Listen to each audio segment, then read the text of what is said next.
അൽഹംദുലില്ലാഹി റബ്ബിൽ ആലമീൻ വസ്സലാത്തു വസ്സലാമു അലാ സയ്യിദിനാ മുഹമ്മദിൻ വഅലാ ആലിഹി വസ്ഹബിഹി അജ്മഈൻ. അമ്മാ ബഅദ്. യോഗത്തിലെ അധ്യക്ഷൻ ഏറ്റവും ബഹുമാനനായ ജനാബ് മുഹമ്മദ് സക്കീർ സാഹിബ്, നമ്മുടെ എല്ലാവരുടെയും പ്രിയങ്കരനായിട്ടുള്ള MP പ്രിയപ്പെട്ട ആന്റോ ആന്റണി അവറുകൾ,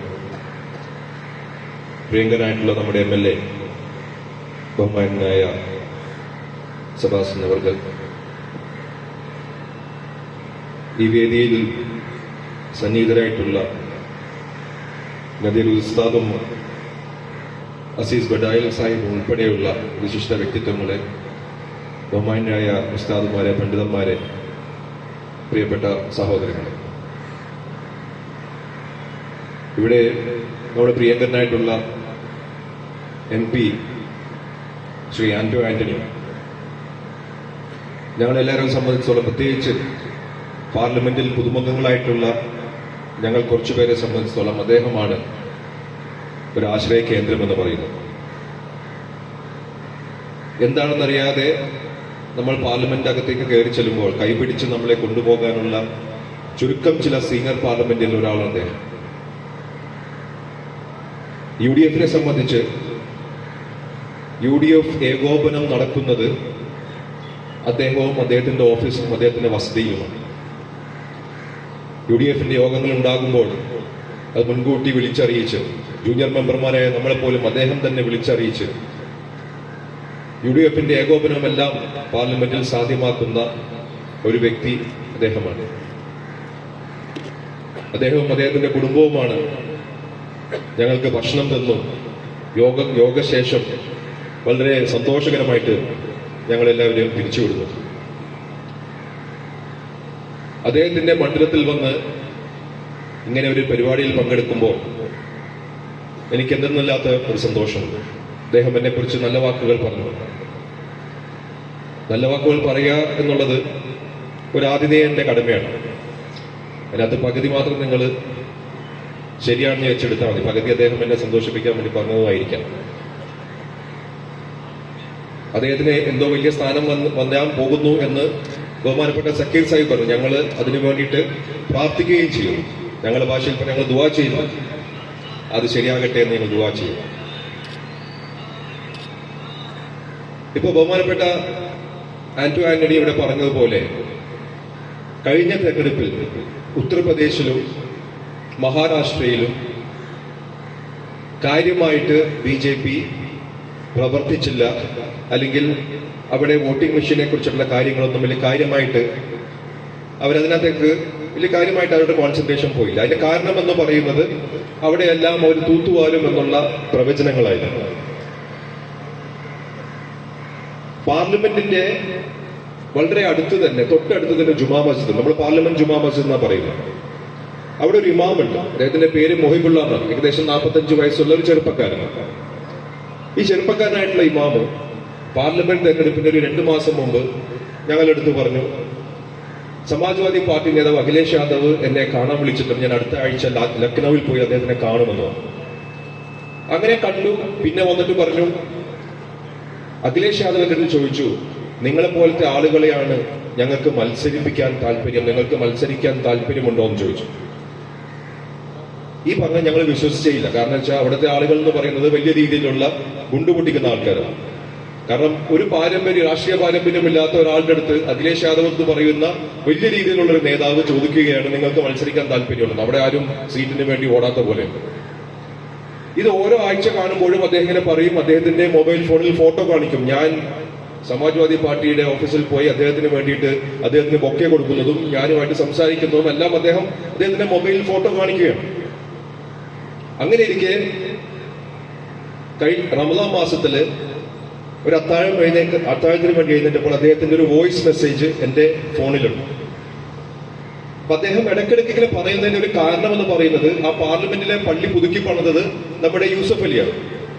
ഏകദേശം 3-3.5 കോടി രൂപ മുടക്കി അദ്ദേഹം പുതുക്കി പണിത പള്ളിയാണ്. അപ്പൊ അതിന്റെ പരിപാലനത്തിന് ഞങ്ങൾ എല്ലാവരും ഭാഗമാക്കണം. അപ്പൊ യൂസഫ് അലിയുമായിട്ട് എനിക്കെന്തോ ബന്ധമുണ്ട്. അപ്പൊ യൂസഫ് അലിയുടെ അടുത്തൊന്ന് പറയണം, അഖിലേഷ് യാദവിന്റെ അടുത്ത് ഒന്ന് വിളിക്കാൻ വേണ്ടിയിട്ട്. അതായത് ഈ ഇമാമിനെ എനിക്ക് അറിയാമെന്ന് മാത്രം പറഞ്ഞാൽ മതി. ഇടയ്ക്കിടയ്ക്ക് എൻ്റെ അടുത്ത് പറയുന്നത് അതിനു വേണ്ടി മാത്രമാണ്. ഞാൻ പറഞ്ഞു നടക്കാത്ത കാര്യമാണെന്ന് പറഞ്ഞു. അത് അതിനെ പ്രോത്സാഹിപ്പിച്ചേയില്ല. ഈ അത്താഴത്തിന് എഴുന്നേറ്റ് അദ്ദേഹത്തിന്റെ മെസ്സേജ് കേട്ട്, മെസ്സേജ് എന്താണെന്ന് ചോദിച്ചു കഴിഞ്ഞാൽ, രാംപൂർ എന്ന് പറയുന്ന ലോക്സഭാ മണ്ഡലത്തില് എന്റെ അടുത്ത് നാമനിർദ്ദേശ പത്രിക സമർപ്പിക്കാൻ പറഞ്ഞു, ഞാൻ അങ്ങോട്ട് പോവുകയാണെന്ന് പറഞ്ഞു. ഇത് കണ്ടതും ഞാനാകെ ബേജാറായി. ഞാനപ്പോ തന്നെ ഗൂഗിളിലെല്ലാം പരിധി നോക്കി, ഇദ്ദേഹമാണോ സ്ഥാനാർത്ഥി എന്ന് അറിയാൻ വേണ്ടി. ഗൂഗിളിലൊന്നും ഒന്നുമില്ല. 2 ദിവസം കഴിഞ്ഞപ്പോൾ ഗൂഗിളിൽ വന്ന് 3 പേര്, സമാജ്വാദി പാർട്ടിക്ക് വേണ്ടി തന്നെ 3 പേര് അവിടെ നാമനിർദ്ദേശ പത്രിക നൽകി. അതിനകത്ത് ഒരാൾ ഈ മൊഹിബുള്ള എന്ന് പറയുന്ന നമ്മുടെ ഇമാമാണ്. 2 ദിവസം കഴിഞ്ഞ് നാമനിർദ്ദേശ പത്രിക പിൻവലിക്കേണ്ട അവസാന ദിവസം വന്നപ്പോ ബാക്കി 2 പേരും നാമനിർദ്ദേശ പത്രിക പിൻവലിച്ചു. അവിടുത്തെ ഇന്ത്യ സഖ്യത്തിന്റെ ഔദ്യോഗിക സ്ഥാനാർത്ഥിയായിട്ട് മൊഹിബുള്ള നദ്വി പ്രഖ്യാപിച്ചു എന്നുള്ളത് നമ്മളെ സംബന്ധിച്ച് വലിയൊരു വാർത്തയായിരുന്നു. അപ്പൊ അദ്ദേഹത്തിനെ സ്ഥാനാർത്ഥിയെ പ്രഖ്യാപിച്ചു. അപ്പൊ ഡൽഹിയിൽ നിന്ന് ഏകദേശം 5-6 മണിക്കൂർ യാത്രയാണ് രാംപൂരിലേക്ക്. അപ്പൊ ഡൽഹിയിലെ മാധ്യമത്തിന്റെ ബ്യൂറോ ചീഫ് ഹസനുൽ ബന്ന നമ്മുടെ അടുത്ത് പറഞ്ഞു, എന്തായാലും നമ്മളേക്ക് അറിയുന്ന ഒരു ഇമാമാണല്ലോ, അദ്ദേഹത്തിന്റെ എങ്ങനെയാണ് പ്രവർത്തനമെന്ന് നമുക്കൊന്ന് നേരിട്ട് പോയി കാണാം എന്ന് പറഞ്ഞ് ഹസനുൽ ബന്നയും കുറച്ച് ആളുകളും കൂടി രാംപൂർ പോയി. അടുത്ത ദിവസം അദ്ദേഹം മാധ്യമത്തിൽ ഒരു റിപ്പോർട്ട് ഫയൽ ചെയ്തു. റിപ്പോർട്ട് എന്ന് പറഞ്ഞു കഴിഞ്ഞാൽ വളരെ നെഗറ്റീവായിട്ടുള്ള റിപ്പോർട്ട്. ഹസനുൽ ബന്ന അവിടെ പോകുമ്പോൾ കാണുന്ന ചിത്രം എന്ന് പറയുന്നത് ഒരു കാളവണ്ടി, ആ കാളവണ്ടിയിൽ ഈ പറയുന്ന സ്ഥാനാർത്ഥിയുമുണ്ട്, 1-2 ആളുകളുണ്ട്, കുറച്ച് കുട്ടികൾ അദ്ദേഹത്തിനെ അനുഗമിക്കുന്നു എന്നല്ലാതെ വേറെ ഒന്നുമില്ല. ദയനീയമാണ് കാര്യം എന്നുള്ള രീതിയിലുള്ള റിപ്പോർട്ട് മാധ്യമത്തിൽ വാർത്ത കൊടുത്തു. പോളിംഗ് നടന്നു, തെരഞ്ഞെടുപ്പിന്റെ ഫലം വന്നു. ഫലം വന്നപ്പോൾ രാംപൂർ ലോക്സഭാ മണ്ഡലത്തിൽ നിന്ന് 80,000-ലകം വോട്ടിന്റെ ഭൂരിപക്ഷത്തോടെ ഈ പറയുന്ന മൊഹിബുള്ള ലോക്സഭയിലേക്ക് തെരഞ്ഞെടുക്കപ്പെട്ടു. ഇന്നിപ്പോ ശ്രീ ആന്റണി പറഞ്ഞ 232 പേരിൽ ഒരാൾ ഈ പറയുന്ന മൊഹിബുള്ളയാണ്. അത് വലിയൊരു സന്ദേശമാണ് നമുക്ക് തരുന്നത്. എന്താണ് സന്ദേശം? ന്യൂനപക്ഷ പിന്നോക്ക വിഭാഗങ്ങൾ ഒരുമിക്കുക എന്നുള്ള സന്ദേശമായിരുന്നു. അവിടുത്തെ ന്യൂനപക്ഷ പിന്നോക്ക വിഭാഗങ്ങളിലെ നേതാക്കന്മാർ ഇന്ത്യ സഖ്യത്തിലെ നേതാക്കന്മാരെ പോയിട്ട് വളരെ കണിശമായിട്ട് പറഞ്ഞു, നിങ്ങൾക്ക് വോട്ട് ചെയ്യാൻ ഞങ്ങൾ തയ്യാറാണ്, പക്ഷേ ഒരു സ്ഥാനാർത്ഥിയെ നിർത്തും. മറ്റേത് ഒരു മണ്ഡലത്തിൽ തന്നെ സമാജ്വാദി പാർട്ടി ഉണ്ടാകും, അതേപോലെ കോൺഗ്രസ് ഉണ്ടാവും, ബഹുജൻ സമാജ് പാർട്ടി ഉണ്ടാകും, ഒവൈസി ഉണ്ടാകും, അങ്ങനെ പല സ്ഥാനാർത്ഥികൾക്ക് വേണ്ടിയിട്ട് വോട്ട് ഇങ്ങനെ ഭിന്നിച്ചു പോയിക്കൊണ്ടിരിക്കുകയാണ്. ആ ഒരു സ്ഥിതിവിശേഷം ഇല്ലാതിരിക്കാൻ വേണ്ടിയിട്ട് നിങ്ങൾ ഒരു സ്ഥാനാർത്ഥിയെ ഞങ്ങൾക്ക് തരൂ. ഇന്ത്യ സഖ്യത്തിന്റെ നേതാക്കന്മാർ അതനുസരിച്ചു, ഒറ്റ സ്ഥാനാർത്ഥിയെ കൊടുത്തു. അങ്ങനെ ഒറ്റ സ്ഥാനാർത്ഥിയെ കൊടുത്തപ്പോഴാണ് ഉത്തർപ്രദേശിൽ നിന്ന് അപ്രതീക്ഷിതമായിട്ട് 45 പേരെ നമുക്ക് ലോക്സഭയിലേക്ക് പറഞ്ഞേക്കാൻ പറ്റിയത്. 232 എന്ന് പറയുന്നത് ചെറിയ സംഖ്യയല്ല. ഇവരെല്ലാം അവിടെ എഴുന്നേറ്റ് നിൽക്കുമ്പോൾ ഉണ്ടാക്കുന്ന പ്രകമ്പനം എന്ന് പറയുന്നത് ചില്ലറ പ്രകമ്പനമല്ല. പിന്നെ നമ്മുടെ ജനാധിപത്യ രീതി എന്ന് പറയുന്നത് ഭൂരിപക്ഷമാണ്. ഏതൊരു നിയമവും ഭൂരിപക്ഷമുണ്ടെങ്കിൽ പാസ്സാക്കാമെന്നുള്ളത്. 2:30-3 മണിവരെയും വെളുപ്പിന് 2:30-3 മണിവരെയും ലോക്സഭയിൽ ഇവരിരുന്ന് ചെയ്തപ്പോ ഞങ്ങളെല്ലാം ചെറുപ്പക്കാരാണ്, ഞങ്ങൾക്ക് പ്രശ്നമില്ല. പിറ്റേ ദിവസം രാജ്യസഭയിലും ഈ വെളുപ്പിന് 3 മണി ഞങ്ങൾക്ക് ഇരിക്കേണ്ടി വന്നു. പക്ഷേ 82 വയസ്സുള്ള പ്രതിപക്ഷ നേതാവ്, രാജ്യസഭയിലെ പ്രതിപക്ഷ നേതാവ് മല്ലികാർജുൻ ഖാർഗെയും അത്രത്തോളം വയസ്സ് തന്നെയുള്ള കോൺഗ്രസ് പാർലമെന്ററി പാർട്ടിയുടെ നേതാവും ആരോഗ്യപരമായിട്ട് പല പ്രശ്നങ്ങളുമുള്ള ശ്രീമതി സോണിയാഗാന്ധി വെളുപ്പിന് 3:30 മണി 4 മണി വരെ നമ്മൾ ഇരുന്നിട്ടുണ്ടെങ്കിൽ അത് നമുക്ക് വലിയ രീതിയിലുള്ള പ്രതീക്ഷ തരുന്ന ഒരു പോരാട്ടത്തിന്റെ തുടക്കമാണ്. നമ്മളിവിടെ പൗരത്വത്തിനെ കുറിച്ചെല്ലാം പറഞ്ഞു, പൗരത്വ നിയമത്തിനെ കുറിച്ചെല്ലാം പറഞ്ഞു. ഈ പൗരത്വ നിയമത്തിന് എന്താ പ്രശ്നം? പൗരത്വ നിയമം എന്ന് പറയുന്ന അഭയാർത്ഥികൾക്ക് പൗരത്വം കൊടുക്കുന്ന ഒരു നിയമമാണ്. നമ്മളതിനെ എല്ലാവരും സ്വാഗതം ചെയ്യുകയാണ്. അപ്പൊ ആ അഭയാർത്ഥികൾ എന്ന് പറയുന്നത് അവരവരുടെ രാജ്യങ്ങളിൽ പ്രശ്നങ്ങൾ ഉണ്ടാകുമ്പോൾ ഇന്ത്യയിലേക്ക് വരുന്ന ആളുകളാണ്, സ്വമനസാല് വരുന്ന ആളുകളല്ല. അവർക്ക് പൗരത്വം കൊടുക്കുന്നതിൽ ഒരു തെറ്റുമില്ല. പക്ഷെ ഈ നിയമത്തിന്റെ പ്രശ്നം എവിടെയാണ് കിടക്കുന്നത്? അഭയാർത്ഥികളെ അഭയാർത്ഥികളായിട്ട് കണക്കാക്കണം. അഭയാർത്ഥികളെ കാണണം. അഭയാർത്ഥികളെ നിങ്ങൾ മതത്തിന്റെ പേരിൽ കാണരുത്. ഒരു ഹൈന്ദവ അഭയാർത്ഥിയായിട്ടോ അല്ലെങ്കിൽ ക്രൈസ്തവ അഭയാർത്ഥിയായിട്ടോ അല്ലെങ്കിൽ ജൈനൻ അഭയാർത്ഥിയായിട്ടോ പാർസി അഭയാർത്ഥിയായിട്ടോ മുസ്ലിം അഭയാർത്ഥിയായിട്ട് കാണുമ്പോഴാണ് ആ നിയമത്തിൽ പ്രശ്നം വരുന്നത്. നമ്മൾ എന്താണ് ഇപ്പൊ ആവശ്യപ്പെട്ടത്? നമ്മൾ ആവശ്യപ്പെട്ടത് 6 മതസമുദായങ്ങളുടെ പേര് ഇതിനകത്ത് എഴുതി ചേർത്തു. ഒന്നില്ലെങ്കിൽ ഒരു സമുദായത്തിന്റെ പേര് കൂടെ നിങ്ങൾ എഴുതി ചേർക്കൂ, മുസ്ലിം എന്ന് പറയുന്ന പേര് എഴുതി ചേർക്കൂ. അല്ലെങ്കിൽ നിങ്ങൾ ഈ സമുദായങ്ങളുടെ പേരുകളെല്ലാം അതിനകത്ത് മാറ്റിക്കോ. നിങ്ങൾ അഭയാർത്ഥികൾ എന്ന് മാത്രം എഴുതിയാൽ മതി. ഇത് മതം മാനദണ്ഡമാക്കിയ ഒരു നിയമമാണ് കൊണ്ടുവന്നത്. അപകടം കിടന്നത് അവിടെയാണ്. മതം മാനദണ്ഡമാക്കിയ ഒരു നിയമം കൊണ്ടുവന്നു കഴിഞ്ഞാൽ മതേതരത്വം എന്ന് പറയുന്നത് ഭരണഘടനയുടെ അടിസ്ഥാന തത്വമായിട്ട് അംഗീകരിച്ച ഒരു ജനാധിപത്യ രാജ്യത്ത് നമ്മുടെ ഭരണഘടനയെ കടയ്ക്കൽ കത്തിവെക്കുന്ന ഒരു സമീപനമാണ് ആയെടുത്തത്. അപ്പൊ മതം മാനദണ്ഡമാക്കിയ ഒരു നിയമം ശരിയായിട്ടുള്ള നിയമമാണ് എന്ന് കോടതിയും കൂടി പറഞ്ഞു കഴിഞ്ഞാൽ മതം മാനദണ്ഡമാക്കിയിട്ടുള്ള വേറെയും ഒരുപാട് നിയമങ്ങൾ ഇവിടെ കൊണ്ടുവരും. അതോടുകൂടി ഈ മതേതരത്വം എന്ന് പറയുന്ന സംഗതി ഇവിടെ അവസാനിക്കും. ഭരണഘടന എന്ന് പറയുന്ന സംഗതി ഇവിടെ അവസാനിക്കും. മുത്തലാഖിനെ കുറിച്ച് പറഞ്ഞു. മുത്തലാഖ് ശരിയാണോ അല്ലേ എന്നുള്ളതല്ല. മുത്തലാഖ് എന്ന് പറയുന്നത് മുസ്ലിം സമുദായത്തിന്റെ വിവാഹമോചന രീതിയായിരുന്നു. മുത്തലാഖ് എന്ന് പറഞ്ഞ അസാധുവാക്കി. ഈ അസാധുവാക്കിയ മുത്തലാഖ് മുഴിഞ്ഞു കഴിഞ്ഞു കഴിഞ്ഞാൽ അതിനകത്ത് യാതൊരു വിലയുമില്ല. പക്ഷേ അങ്ങനെ ഒഴിഞ്ഞ ഒരാൾക്ക്, ഒരു ഭർത്താവിന് ക്രിമിനൽ നടപടി ചട്ടപ്രകാരം 3 വർഷത്തെ ജയിൽ ശിക്ഷ നൽകുന്നതാണ് പുതിയ മുത്തലാഖ് നിയമം എന്ന് പറയുന്നത്. അതായത് ഒരു ഭാര്യയെ തൊലാക്ക് ചൊല്ലിക്കഴിഞ്ഞാൽ നിയമപരമായിട്ട് അസാധുവാണത്. പക്ഷെ അസാധുവാണെങ്കിൽ പോലും, നിങ്ങൾ നിയമപരമായിട്ട് ഭർത്താവാണെങ്കിൽ പോലും നിങ്ങളെ ജയിലിലേക്ക് വിടുന്ന ഒരു നിയമമാണത്. വിവാഹമോചന രീതികൾ എല്ലാ സമുദായങ്ങളിലും ഉള്ളതാണ്. അതിൽ നടപടിക്രമങ്ങളിൽ എന്തെങ്കിലും തെറ്റുപറ്റി കഴിഞ്ഞാൽ അതിന് സിവിൽപരമായിട്ടുള്ള കുറച്ച് ശിക്ഷകൾ വേണമെങ്കിൽ നമുക്ക് കൊടുക്കാം. പക്ഷേ നടപടിക്രമങ്ങളിൽ അസാധുവായിരിക്കുന്ന ഒരു സംഗതിക്ക് നമ്മൾ അത് ഉരുവിട്ട് കഴിഞ്ഞു കഴിഞ്ഞാൽ ക്രിമിനൽ നടപടി പ്രകാരം ജയിൽ ശിക്ഷ നൽകുക എന്ന് പറയുന്നത് അത് മുസ്ലിം സമുദായത്തിന്റെ വിവാഹമോചന രീതിയിൽ മാത്രമാണ് നാം കണ്ടുവന്നത്. അങ്ങനെ ഒരു സമുദായത്തെ മാത്രം ടാർഗറ്റ് ചെയ്തുകൊണ്ടുള്ള നിയമ പ്രക്രിയകളാണ് നാം കണ്ടുകൊണ്ടിരിക്കുന്നത്. അതിന്റെ അവസാനത്തെ ഘടുവാണ് വഖഫ് എന്ന് പറയുന്ന ഈ പുതിയ നിയമം എന്ന് പറയുന്നത്. വഖഫ് എന്നാൽ എന്താണ്? വഖഫ് എന്ന് പറഞ്ഞു കഴിഞ്ഞാൽ ഒരു സ്വകാര്യ വ്യക്തിയുടെ സ്വത്താണ് വഖഫ് എന്ന് പറയുന്നത്. സ്വകാര്യ വ്യക്തി അള്ളാഹുവിലേക്ക് ദാനം ചെയ്യുന്ന, സമർപ്പിക്കുന്ന തന്റെ സ്വകാര്യ സ്വത്താണ് വഖഫ് എന്ന് പറയുന്നത്. അടിസ്ഥാനപരമായിട്ട് വഖഫ് എന്താണെന്ന് അറിയാതെയാണ് ഈ വഖഫിന്റെ പുതിയ നിയമം വരുന്നത്. അതൊരു സ്വകാര്യ വ്യക്തിയുടെ സ്വത്ത് അവൻ ദൈവപ്രീതിക്ക് വേണ്ടിയിട്ട് സമർപ്പിക്കുകയാണെങ്കിൽ മതം പറയുന്നത് അനുസരിച്ചിട്ട് സമർപ്പിക്കുകയാണെങ്കിൽ അത് വഖഫായി മാറി. വഖഫ് എന്ന് പറയുന്നത് ഇസ്ലാമിക തത്വമാണല്ലോ. ഇസ്ലാമിക തത്വം അനുസരിച്ചിട്ട് നെയ്യത്തോടുകൂടി വാമൊഴി കൊണ്ട് ഒരാൾക്ക് വഖഫ് ചെയ്യാമെങ്കിൽ ആ പറയുന്ന നിയമം ഇന്ത്യൻ നിയമവ്യവസ്ഥയിൽ അംഗീകരിച്ചിട്ടുണ്ടായിരുന്നെങ്കിൽ ആ അംഗീകാരത്തെ ഇപ്പോ തകിടം മറിക്കുന്ന രീതിയിലുള്ള ഒരു നിയമമാണ് പുതിയ നിയമം എന്ന് പറയുന്നത്. അതായത് വാമൊഴി കൊണ്ട് നിങ്ങൾ ഇനിയിപ്പോ നിങ്ങളുടെ ഒരു സ്വകാര്യ വ്യക്തിയുടെ സ്വത്ത് അള്ളാഹുവിലേക്ക് സമർപ്പിച്ചു കഴിഞ്ഞാൽ അത് വഖഫാവുകയില്ല. മതം നമ്മളെ പഠിക്കുന്നത് വഖഫാകും. പക്ഷേ പാർലമെന്റ് പാസാക്കിയ നിയമം പറയുന്നത് വഖഫാവുകയില്ലെന്ന് പറഞ്ഞു കഴിഞ്ഞാൽ അതിന്റെ അർത്ഥം എന്താണ്? അതിന്റെ അർത്ഥം എന്ന് പറയുന്നത് നമുക്കിവിടെ മതസ്വാതന്ത്ര്യം നമ്മുടെ ഭരണഘടന നൽകുന്നുണ്ട്. മതസ്വാതന്ത്ര്യത്തിന്റെ ഭാഗമായി മതം പഠിപ്പിക്കുന്നതെല്ലാം നമുക്കിവിടെ പ്രചരിപ്പിക്കാനും അത് പ്രാക്ടീസ് ചെയ്യാനുമുള്ള ഒരു അധികാരമാണ് ഈ മൗലികാവകാശമായിട്ടുള്ള മതസ്വാതന്ത്ര്യം എന്ന് പറയുന്നത്.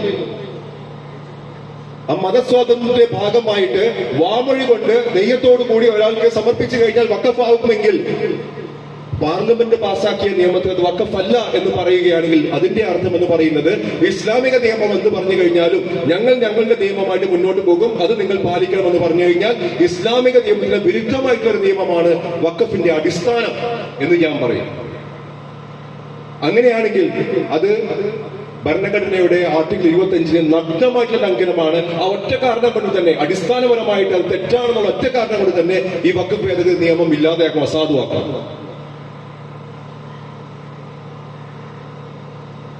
അപ്പൊ അതിന്റെ അടിസ്ഥാനം ഇതാണ്.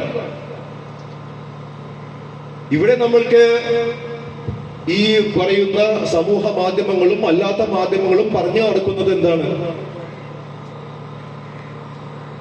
വഖഫ് ബോർഡിനെ ഒരു പ്രത്യേക വസ്തു കണ്ടു കഴിഞ്ഞാൽ, വഖഫ് ബോർഡ് പെട്ടെന്ന് ഒരു വിജ്ഞാപനമാക്കി കഴിഞ്ഞാൽ അത് വഖഫ് സ്വത്തായി മാറും. ഇത് കിരാതമായിട്ടുള്ള സംഗതിയാണ്. വഖഫ് ബോർഡ് എന്ന് പറയുന്നത് തന്നെ ഒരു കിരാതമായിട്ടുള്ള ഒരു ബോർഡാണ് എന്നുള്ള രീതിയിലുള്ള ഒരു വാർത്താ പ്രചരണമാണ് നടന്നുകൊണ്ടിരിക്കുന്നത്. ഇവിടെ ഒരു സ്വകാര്യ വ്യക്തിയുടെ സ്വത്ത്, ആ സ്വത്ത് മാത്രമാണ് വഖഫ്. അല്ലാതെ വേറെയുള്ള സ്വത്തുക്കളോ വേറെ ആളുകളുടെ ഏതെങ്കിലും തരത്തിലുള്ള സ്വത്തുക്കളോ സർക്കാരിന്റെ സ്വത്തുക്കള് ഒന്നും നമുക്ക് ആവശ്യമില്ല. വഖഫ് ബോർഡിന് അതിനുള്ള അധികാരവുമില്ല. അപ്പൊ അടിസ്ഥാനപരമായിട്ട് ഈ രീതിയിലുള്ള ഒരു പോക്കിലേക്കാണ് ഈ വഖഫ് നിയമം പോയിക്കൊണ്ടിരിക്കുന്നത്. അതിന്റെ അടിസ്ഥാനപരമായിട്ട് തെറ്റ് അവിടെയാണ് തുടങ്ങുന്നത്. തെറ്റുകളുടെ ഒരു മാലപ്പടക്കം തന്നെയാണ് ഇതിനകത്തുള്ളത്, അല്ലെങ്കിൽ മൗലികാവകാശ ലംഘനങ്ങളുടെ ഒരു മാലപ്പടക്കം തന്നെയാണ് ഇതിനകത്തുള്ളത്.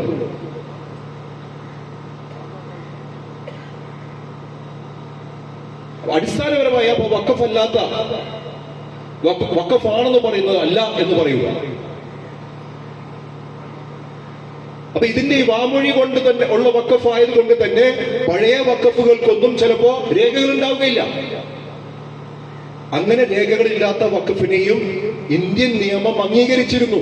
അതായത് ഒരു ഉപയോഗം കൊണ്ട്, ഒരു കെട്ടിടത്തിന്റെ ഉപയോഗം കൊണ്ട് അത് വഖഫാണ്, അല്ലെങ്കിൽ ഒരു പള്ളിയായിട്ട് അംഗീകരിച്ചിട്ടുണ്ടെങ്കിൽ ആ ഉപയോഗം കൊണ്ട് തന്നെ അത് വഖഫായി മാറും.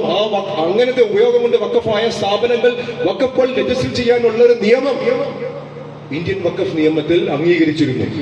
അതിനെയാണ് വഖഫ് ബൈ യൂസർ എന്ന് പറയുന്നത്. അപ്പൊ ഇത് രണ്ടും കൂടി ഇടചേർന്ന് നിൽക്കുന്ന സംഗതിയാണ്. അതായത് വാമൊഴി കൊണ്ട് ഒരാൾ സമർപ്പിക്കുന്നതും, അതേപോലെ തന്നെ രേഖകളില്ലെങ്കിൽ പോലും ഒരു സ്ഥാപനം വഖഫായിട്ട് ഉപയോഗത്തിലുണ്ടായിരുന്നെങ്കിൽ അത് വഖഫായിട്ട് തന്നെ അംഗീകരിക്കുക എന്ന് പറയുന്നത്. അപ്പൊ വഖഫായിട്ട് അംഗീകരിക്കുക, ഉപയോഗം കൊണ്ട് അംഗീകരിക്കുക എന്ന് പറയുന്ന നിയമത്തിൽ അംഗീകരിച്ചിരുന്ന ആ സംഗതി ഈ പുതിയ നിയമത്തിൽ ഇല്ലാതാക്കി.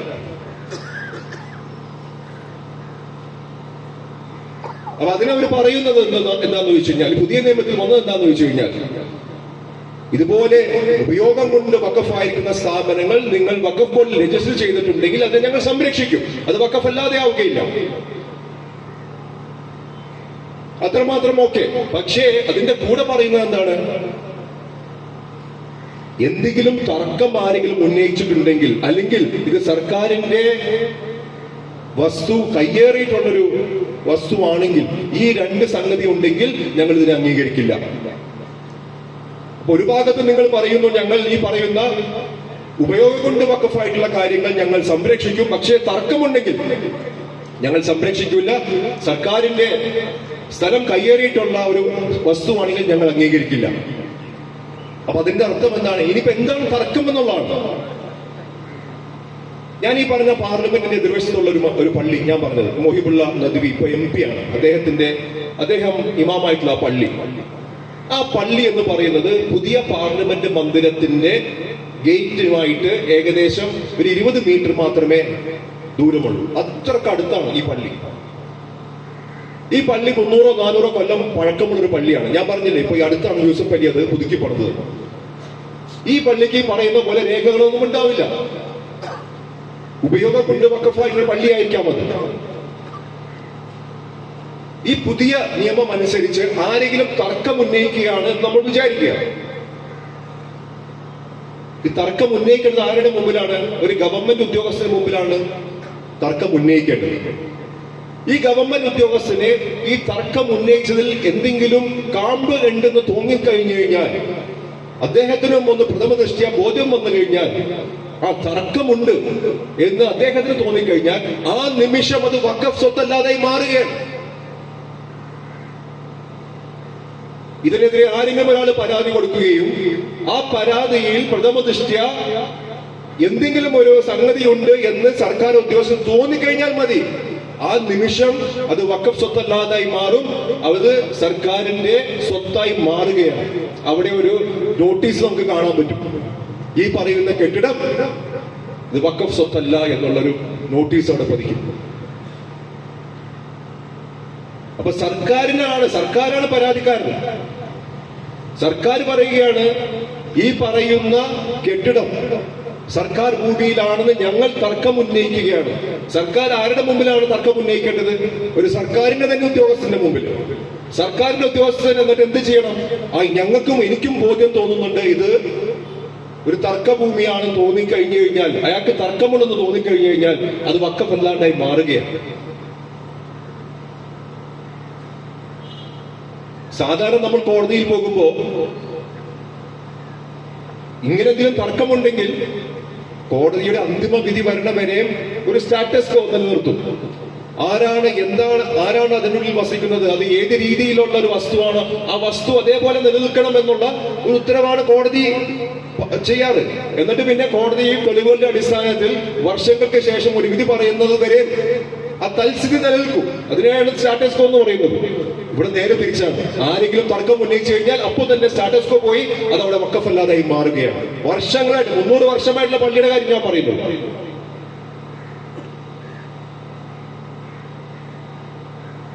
അപ്പോ നമ്മൾ മനസ്സിൽ വെക്കേണ്ട ഒരു കാര്യം എന്ന് പറഞ്ഞു കഴിഞ്ഞാൽ രണ്ട് കാര്യങ്ങളുണ്ട് ഇവിടെ. തർക്കം ഉന്നയിച്ചു കഴിഞ്ഞാൽ പ്രശ്നമാണ്. തർക്കം ഉന്നയിച്ച് ആരുടെ അടുത്താണ് പോകുന്നത് അതിനേക്കാൾ വലിയ പ്രശ്നം.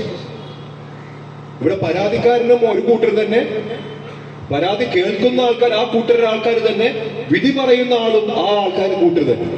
എല്ലാം സർക്കാർ. വഖഫ് ബോർഡിനൊന്നും ഒരു റോളും ഇല്ലാത്ത ഒരു സാഹചര്യം. ഇവിടെ റോളുള്ളത് ഈ സർക്കാർ ഉദ്യോഗസ്ഥർ മാത്രമാണ്. ഇവിടെയാണ് അവർ പിടിക്കാൻ പോകുന്നത്. ഈ പിടുത്തത്തിൽ ആർക്കെങ്കിലും തർക്കം ഉണ്ടായി കഴിഞ്ഞാൽ, ഇല്ല എന്ന് പറഞ്ഞു കഴിഞ്ഞാൽ, അല്ലെങ്കിൽ തർക്കമായിട്ട് അതെങ്ങനെ തോന്നിക്കഴിഞ്ഞാൽ വഖഫ് അല്ലാതായി മാറുന്ന ഒരു സ്ഥിതിവിശേഷം എന്ന് പറയുന്നത് ഭയാനകമായിട്ടുള്ള സ്ഥിതിവിശേഷമാണ്. നമ്മൾ പണ്ടെല്ലാം പറഞ്ഞു നടന്നു ഈ വഖഫിന്റെ പുതിയ നിയമം കൊണ്ട് ഒരുപാട് വഖഫ് സ്വത്തുക്കൾ ഗവൺമെന്റ് കയ്യേറാൻ വേണ്ടിയിട്ട്, അല്ലെങ്കിൽ ഗവൺമെന്റ് ആ വഖഫ് സ്വത്തുക്കളെല്ലാം കയ്യേറി സ്വന്തം സ്വത്തുക്കളാക്കി മാറ്റാനുള്ള ഒരു ഗൂഢശ്രമമുണ്ടെന്ന് നമ്മൾ പറഞ്ഞു. പക്ഷേ പുതിയ നിയമം വന്നു കഴിഞ്ഞാൽ ഈ ഒരു പ്രത്യേകമായിട്ടുള്ള വകുപ്പ് ഉപയോഗിച്ച് അവർക്ക് വേണമെങ്കിൽ ഈ പറയുന്ന പോലെ വഖഫ് സ്വത്തുക്കളെല്ലാം അവർക്ക് എടുക്കാം. ഇനി നിയമം കൊണ്ടുവരുന്നതിന്റെ എന്തിനാണ് ഈ നിയമം പെട്ടെന്ന് കൊണ്ടുവന്നത് എന്നുള്ളതാണ്. 2013 ഇതിനു മുമ്പ് വഖഫിന്റെ നിയമ ഭേദഗതി വന്നത്. വലിയ രീതിയിലുള്ള ഭേദഗതിയാണ് വന്നത്. ആ ഭേദഗതിയുടെ അടിസ്ഥാനം എന്ന് പറയുന്നത് 3 ഡോക്യുമെന്റുകളാണ്. ആദ്യത്തെ ഡോക്യുമെന്റ് എന്ന് പറയുന്നത് സച്ചാർ കമ്മിറ്റിയുടെ റിപ്പോർട്ടാണ്. സച്ചാർ കമ്മിറ്റി റിപ്പോർട്ട് എല്ലാവർക്കും അറിയാം. പക്ഷേ സച്ചാർ കമ്മിറ്റി റിപ്പോർട്ടിൽ ഒരു അധ്യായം മുഴുവൻ വഖഫുമായിട്ട് സംബന്ധിച്ചിട്ടുള്ള കാര്യങ്ങളുമാണ്.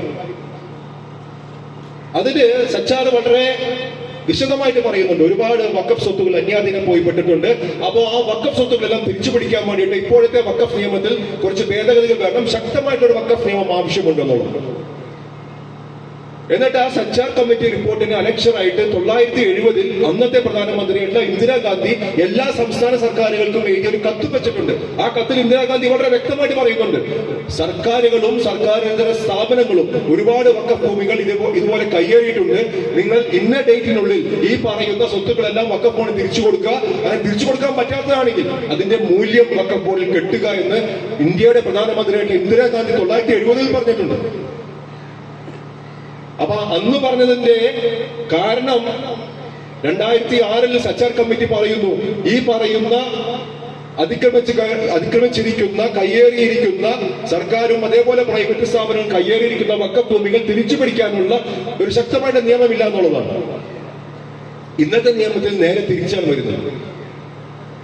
വഖഫ് സ്വത്തുകൾ കയ്യേറി കഴിഞ്ഞു കഴിഞ്ഞാൽ അത് തിരിച്ചു പിടിക്കാനുള്ള ഒന്നും ഈ നിയമത്തിലില്ല. പക്ഷേ വഖഫായിട്ടുള്ള സ്വത്തുക്കൾ സർക്കാർ കയ്യേറി തിരിച്ചു പിടിക്കാനുള്ള രീതിയിലുള്ള സംഗതികളാണ് ഈ പുതിയ നിയമത്തിലുള്ളത്. അപ്പോൾ ഞാൻ 2013 നിയമ ഭേദഗതിയെ കുറിച്ച് പറയുന്നത്. അപ്പൊ സച്ചാർ കമ്മിറ്റി റിപ്പോർട്ടിന്റെ ഈ ശുപാർശ ഒന്ന്. രണ്ടാമത് joint parliamentary committee JPC.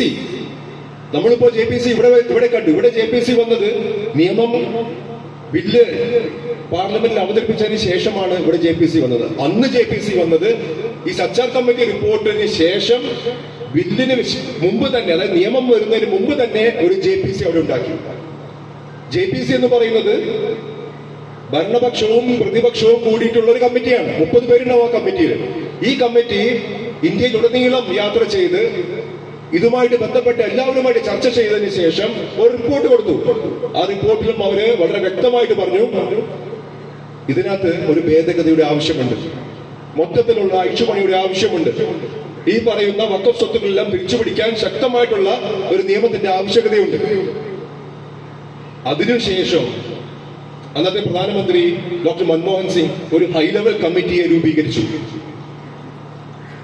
Shri K Rahman ഖാന്റെ നേതൃത്വത്തിലുള്ള ഒരു ഹൈ ലെവൽ കമ്മിറ്റിയെ രൂപീകരിച്ചു. ആ കമ്മിറ്റിയുടെ റിപ്പോർട്ടും കൊടുത്തു. അങ്ങനെ ഈ 3 റിപ്പോർട്ടുകളുടെ അടിസ്ഥാനത്തിലാണ് 2013 വഖഫ് ഭേദഗതി നിയമം പാർലമെന്റിൽ കൊണ്ടുവന്നത്. അത് പാർലമെന്റിൽ കൊണ്ടുവന്നതിന് ശേഷം ചർച്ചകൾ നടന്നു. ചർച്ചകളിൽ ഭരണപക്ഷവും പ്രതിപക്ഷവും ഒരേപോലെ തന്നെ ആ ബില്ലിനെ അനുകൂലിച്ചു. ഐക്യകണ്ഠേന ബില്ല് പാസ്സാക്കി. അത് കഴിഞ്ഞിട്ട് 10 കൊല്ലമല്ലേ ആയിട്ടുള്ളൂ. ഈ 10 കൊല്ലമായപ്പോഴേക്കും എന്താണ് ഇതിനകത്ത് ഇത്ര വലിയ ബുദ്ധിമുട്ട് വന്നതെന്നുള്ളത് നമുക്കൊന്നും മനസ്സിലായിട്ടില്ല. ഈ നിയമം കൊണ്ടുവന്നത് ഞാൻ നേരത്തെ പറഞ്ഞതുപോലെ യാതൊരു ഹോംവർക്കും ഇല്ലാതെ ഒരു സുപ്രഭാതത്തിൽ നിയമം കൊണ്ടുവന്നു. ലോക്സഭയിൽ ഇത് അവതരിപ്പിച്ചപ്പോൾ തന്നെ ലോക്സഭയിൽ നമ്മുടെ നേതാവായിട്ടുള്ള ശ്രീ KC വേണുഗോപാൽ ഉൾപ്പെടെയുള്ള ആളുകളുടെ ശക്തമായിട്ടുള്ള പ്രതിഷേധം, ശ്രീ നമ്മുടെ ET മുഹമ്മദ് ബഷീർ സാഹിബ് ഉൾപ്പെടെയുള്ള ആളുകളുടെ ശക്തമായ പ്രതിഷേധം കൊണ്ട് അവർക്കൊന്നും വേറൊന്നും ചെയ്യാൻ പറ്റില്ല. അങ്ങനെയാണ് നേരെ JPC-യിലേക്ക് വിട്ടത്, ജോയിന്റ് പാർലമെന്ററി കമ്മിറ്റിയിലേക്ക് വിട്ടത്. ജോയിന്റ് പാർലമെന്ററി കമ്മിറ്റിയിൽ നിന്ന് നടന്ന നാടകങ്ങളെല്ലാം നമ്മൾ കണ്ടതാണ്. 95% JPC-യിൽ വന്ന ശുപാർശകൾ എന്ന് പറയുന്നത് ആ ബില്ലിനെതിരെയായിരുന്നു ശുപാർശകൾ. ആ ബില്ലുമായിട്ട് മുന്നോട്ട് പോകരുത് എന്നുള്ളതായിരുന്നു 95% ശുപാർശകൾ വന്നത്. 5% മാത്രമേ അതിനനുകൂലിച്ചുള്ള ശുപാർശ വന്നിട്ടുള്ളൂ. അത് മാത്രം മതിയല്ലോ. ഒരു ജനാധിപത്യ രീതിയിലുള്ള ഒരു കമ്മിറ്റിയാണെങ്കിൽ ഈ 95% വന്ന ശുപാർശകളെല്ലാം അംഗീകരിക്കേണ്ടത്, അല്ലാതെ 5% വരുന്ന ശുപാർശകളെല്ലാം അംഗീകരിക്കേണ്ടത്. അതേപോലെ തന്നെ പ്രതിപക്ഷാംഗങ്ങൾ 44 ഭേദഗതികൾ നിർദ്ദേശിച്ചു. ഒരൊറ്റ ഭേദഗതി പോലും പ്രതിപക്ഷാംഗങ്ങളുടെ ഭേദഗതി അവർ അംഗീകരിച്ചില്ല. അത് അംഗീകരിക്കാതെയാണ് JPC-യുടെ റിപ്പോർട്ട് കൊടുത്തതും ആ JPC റിപ്പോർട്ട് പിന്നെ സർക്കാർ അംഗീകരിച്ച് പുതിയ ബിൽ വരുന്നത്. നമ്മൾ ഇതര സമുദായങ്ങളോട് സംസാരിക്കേണ്ട ഒരു സാഹചര്യമാണിപ്പോ. കാരണം എല്ലാവർക്കും ഒരുമാതിരി ഒരു ഭയത്തിന്റെ നിഴലിലാണ്. വഖഫ് എന്ന് പറയുന്നത് കിരാതമായിട്ടുള്ള സംഗതിയാണ്. ഞങ്ങളിപ്പോ ഈ പറയുന്ന പുതിയ നിയമത്തെ സംരക്ഷിച്ചില്ലെങ്കിൽ ഞങ്ങളുടെ ഭൂമി പോലും പോകുന്ന ഒരു അവസ്ഥയാണ് എന്നുള്ള രീതിയിലുള്ള വലിയ നരേറ്റീവാണ് ഈ രാജ്യമുടനീളം നടക്കുന്നത്. നമ്മൾ നമ്മുടെ സഹോദര സമുദായങ്ങളോട് സംസാരിക്കണം. അവരടുത്ത് പറയണം, വഖഫ് എന്ന് പറഞ്ഞാൽ അടിസ്ഥാനപരമായിട്ട് ഒരു സ്വകാര്യ വ്യക്തി ദൈവപ്രീതിക്കായിട്ട് നൽകുന്ന ഒരു സ്വത്ത് മാത്രമാണ്, അല്ലാതെ മറ്റുള്ളവരുടെ സ്വത്ത് കവർന്നെടുക്കലല്ല വഖഫ് എന്ന് പറയുന്നത്. ഈ വഖഫ് ബില്ല് കഴിഞ്ഞ ആഴ്ച 2 ആഴ്ച മുമ്പ് പാർലമെന്റിൽ അവതരിപ്പിക്കുമ്പോൾ ന്യൂനപക്ഷ ക്ഷേമ വകുപ്പ് മന്ത്രി മുനമ്പത്തിന്റെ വിഷയം വരെ എടുത്തിട്ടു. എന്നിട്ട് പറഞ്ഞു, അവിടുത്തെ നേതാക്കന്മാർ, അവിടുത്തെ ഒരുപാട് ആളുകളുടെ ഭൂമി പോകുന്ന ഒരു വിഷയമായതുകൊണ്ട് അവിടുത്തെ ഭൂ ഉടമകൾ വരെ ഞങ്ങളുടെ അടുത്ത് വന്ന് പരാതി നൽകി. അപ്പൊ അതിനെല്ലാം ഉള്ളൊരു പരിഹാരമായിട്ടാണ് ഞങ്ങൾ ഇതിനെ കൊണ്ടുവരുന്നു എന്നുള്ളത്. കഴിഞ്ഞ ദിവസം BJP-യുടെ അധ്യക്ഷൻ, സംസ്ഥാന അധ്യക്ഷൻ പറഞ്ഞു, മുനമ്പം ഞങ്ങൾ പരിഹരിച്ചു, പുതിയ ബില്ല് വന്നതോടെ മുനമ്പം ഞങ്ങൾ പരിഹരിച്ചു എന്നാണ് പറയുന്നത്. ആളുകളെ തെറ്റിദ്ധരിപ്പിക്കുന്നതിലും ഒരു ഡോക്ടറേറ്റ് എടുക്കുക എന്നൊക്കെ പറഞ്ഞതാണ്. പാവപ്പെട്ട അവിടുത്തെ ഭൂ ഉടമകളെ തെറ്റിദ്ധരിപ്പിക്കുകയാണ്. മുനമ്പത്തെ വിഷയം എന്ന് പറഞ്ഞു കഴിഞ്ഞാൽ 950 ഒരു സിദ്ദീഖ് സേട്ടു എന്ന് പറയുന്ന മനുഷ്യൻ ഒരു ആധാരമുണ്ടാക്കി ഫറൂഖ് കോളേജ് മാനേജ്മെന്റ് നൽകി. അതാണ് മുനമ്പത്തെ മദർ ഡോക്യുമെന്റ് എന്ന് പറയുന്നത്. ഈ ആധാരത്തിൽ അദ്ദേഹം എഴുതിയിട്ടുണ്ട്, ഞാൻ ഈ പറയുന്ന സ്വത്ത് വഖഫ് ചെയ്യുകയാണ് എന്നുള്ള വാക്ക് എഴുതിയിട്ടുണ്ട്. പക്ഷേ അതിന്റെ ഏറ്റവും അവസാനം 2 ക്ലോസുകളിൽ അദ്ദേഹം എഴുതിയിട്ടുണ്ട്. അദ്ദേഹം പറഞ്ഞു, ഈ പറയുന്ന ഭൂമി ഫറൂഖ് കോളേജിന്റെ മാനേജ്മെന്റിന് വിൽക്കാനുള്ള അവകാശവും ഞാൻ ഇതിലൂടെ നൽകുകയാണ്. അതായത് വേറെ ആൾക്കാർക്ക്, മൂന്നാമതൊരു പാർട്ടിക്ക് വിൽക്കാനുള്ള അവകാശവും ഞാൻ ഇതിലൂടെ നൽകുകയാണ്.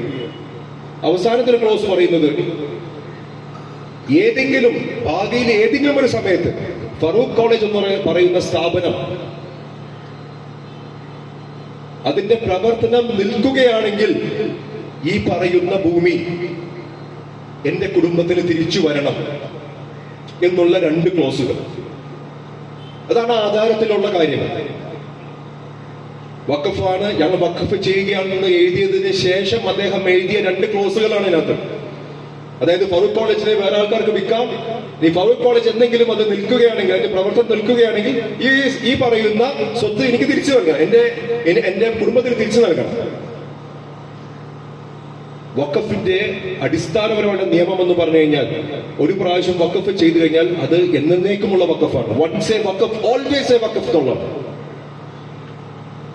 അങ്ങനെ ആ ഒരു ഡോക്യുമെന്റ് അവിടെ വന്നു. ആ ഡോക്യുമെന്റ് അവിടെ വന്നതിന് ശേഷം 1960കളിലാണ് ഫറൂഖ് കോളേജിന്റെ മാനേജ്മെന്റ് ഇങ്ങനത്തെ ഒരു ഡോക്യുമെന്റ് ഉള്ളതും അതേപോലെ തന്നെ ഒരു കുറച്ച് ഭൂമി അവർക്ക് കിട്ടിയതുമായിട്ടുള്ള വിവരം കിട്ടിയത്. അവരപ്പോൾ തന്നെ ഈ മുനമ്പം എന്ന് പറയുന്ന സ്ഥലത്തേക്ക് പോയി. എറണാകുളം സ്വദേശികൾക്കാണ് ഈ മുനമ്പം എവിടെയാണ് കിടക്കുന്നതെന്ന് അറിയാൻ പറ്റും.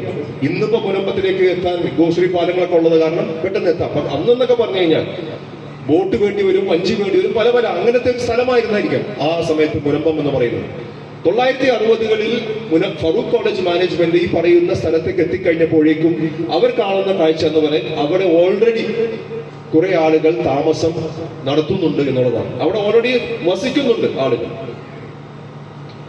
അവരപ്പോ എന്ത് ചെയ്തു? അവർ നേരെ കോടതിയിൽ പോയി, പറവൂർ സബ് കോടതിയിൽ പോയി. സബ് കോടതിയിൽ പോയിട്ട് പറഞ്ഞു, ഞങ്ങളുടെ രേഖ എന്ന് പറയുന്നത് ഈ ആധാരമാണ്, ഈ ആധാര പ്രകാരം ഞങ്ങൾക്കുള്ള ഭൂമിയാണ്, ആ ഭൂമിയിൽ ഒരുപാട് പേര് താമസിക്കുന്നുണ്ട്, അവരെ ഒഴിപ്പിച്ചു തരണം എന്നതായിരുന്നു അവരുടെ പരാതി. പറവൂർ സബ് കോടതി ഈ രേഖ നോക്കിയിട്ട് പറഞ്ഞു, ഇത് നോക്കിക്കഴിഞ്ഞാൽ ഇത് വഖഫ് ആണെന്ന് തോന്നുന്നു, ഈ വഖഫ് ആണെങ്കിൽ എന്തായാലും നിങ്ങൾക്ക് അവകാശമുള്ളതാണ്, അതുകൊണ്ട് ഈ പറയുന്ന ആളുകളെയൊക്കെ ഒഴിപ്പിക്കാൻ വേണ്ടിയിട്ട് അവിടുത്തെ പോലീസ് നിർദ്ദേശം നൽകി. അതിനെതിരെ അവിടെ താമസിക്കുന്ന ആളുകളെല്ലാം അപ്പീലിന് പോയി. ഹൈക്കോടതിയും ഈ പറയുന്ന പോലെ പറവൂർ സബ് കോടതിയുടെ വിധി ശരിയാണെന്ന് പറഞ്ഞ് അവരെ ഒഴിപ്പിക്കണമെന്ന് തന്നെ പറഞ്ഞു. അത് 1974 74 ശേഷം ഫറൂഖ് കോളേജ് മാനേജ്മെന്റ് അവിടുത്തെ പോലീസ് അധികൃതരുമായിട്ട് സംസാരിച്ചു. പോലീസ് അധികൃതർ പറഞ്ഞു, ഒരുപാട് ആളുകൾ ഇപ്പോൾ തന്നെ അവിടെ താമസിക്കുന്നുണ്ട്, അവരെ ഒഴിപ്പിച്ചു കഴിഞ്ഞാൽ ഇവിടെ നിയമപ്രശ്നം ഉണ്ടാകും, ലോ ആൻഡ് ഓർഡർ ഉണ്ടാകും, അതുകൊണ്ട് ഞങ്ങൾക്ക് സാധ്യമല്ല എന്ന് കട്ടായം പറഞ്ഞപ്പോ ഫറൂഖ് കോളേജിലെ മാനേജ്മെന്റ് വിചാരിച്ചു, എന്തായാലും ഇവിടെ നമുക്ക് ഒന്നും ചെയ്യാൻ പറ്റുകയില്ല.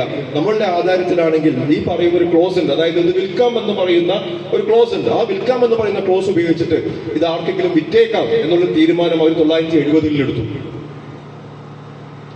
അങ്ങനെ അവിടെ ഒരു പോൾ വക്കീൽ എന്ന് പറയുന്ന ഒരാൾക്ക് ഇതിനകത്തുള്ള കരാർ കൊടുത്തു. അതായത് നിങ്ങൾ വിറ്റോളാൻ പറഞ്ഞിട്ട്, ഞങ്ങൾക്ക് ഇതിന്റെ ആധാരമുണ്ട്, നിങ്ങൾ അത് വിറ്റോളാൻ പറഞ്ഞിട്ടുള്ള ഒരു കരാർ കൊടുത്തു.